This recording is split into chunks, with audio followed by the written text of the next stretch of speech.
So this is an overview of our project. It's our UML, which shows how all of our classes interact with each other to produce the final product. We'll start by focusing in on the interface manager.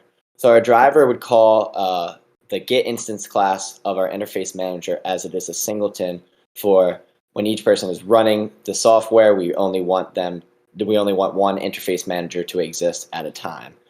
And the interface manager, if we go over to the code here, operates mostly out of the main interface class. And through this switch statement, allows the three different account types, student, admin, and employer, to execute different functions and methods that are visible in our interface manager class. Then we go down to the database manager, which is also a singleton and has an instance of the interface manager. And we see that the database manager handles mostly the data writer and the data loader. And on the UML, these are left empty to represent that there's a lot of getters and setters, but all the variables should be represented well. The database manager controls what is written and read from the JSON files, the user JSON, jobs JSON, and resumes JSON. When we look at the code for the database manager, we see that it is also a singleton, as we have this get instance class and a database manager public static variable. This just, as I was saying, handles what is written to and from the JSON, as when you log out from the interface manager, everything that was altered in the database manager is saved to the JSON files for this project. And how these methods are implemented is mainly handled by our resumes class, our jobs class, and our accounts class. The database manager directly calls the resume and job script classes.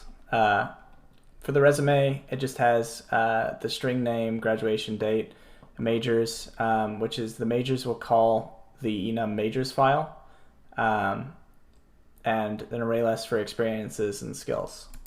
If we go to the actual resume, the user will it'll set everything, all of the names and the graduation dates. The actual user will be able to add their experiences or remove them from the resume. They'll be able to add skills and their majors, and that'll save to the database. Then there's the other thing that database calls is the job. The job has the actual whether or not it's visible or available, the job title and the description that will write to the database. It has a bunch of getters and setters for all the variables inside of it, and then you can add or remove applicants from it, which will call the student when they do that. It'll see the posting employer and see if it contains certain words for the actual search. And then it will write this all to the database manager. The resume calls the resumes file, which just helps with actually saving the resume with UUID to the JSON, and this actually handles the actual JSON. Jobs is the exact same, but for the job rather than the resume.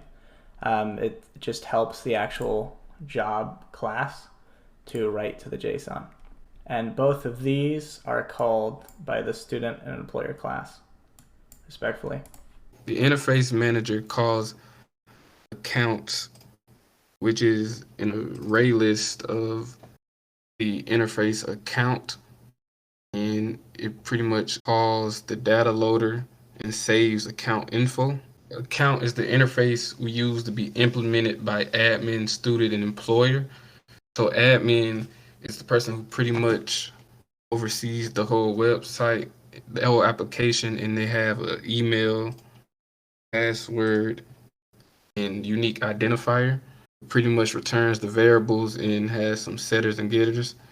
And then the student is very similar to admin, except it also has some student-specific things like documents, ratings, and it also calls a resume. And finally, employer is also similar to student, but instead of resumes, it calls posted jobs.